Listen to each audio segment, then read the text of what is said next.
วันนี้จะพาไปเก็บผักปรังมาใส่ทอดไข่นะทุกคน สวัสดีเช้าวันเสาร์นะคะทุกคน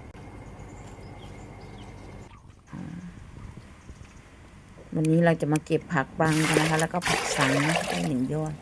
หลังจากเก็บแล้วก็จะนำมาล้างนะคะทุกคนเพื่อความถูกสุขอนามัยกันนะคะ เราจะใช้ไข่3 ฟองนะคะ วันนี้ทุกคนเตรียมกระทะจ้าแล้วก็ตอกไข่ใส่ถ้วยค่ะทุกคนแล้วหลังจากนั้นเราก็จะเทน้ำมันใส่หม้อนะคะจะสารภาพว่าลืมถ่ายตอนที่เทไข่แล้วก็เอาผักลงนะคะก็เอาผลสำเร็จเลยแล้วกันเนี่ยค่ะน่าทานมากอร่อยค่ะเมนูง่ายๆลองทำกันดูนะคะทุกคนแซ่บเด้อกินกับข้าวหุงแซ่บจ้า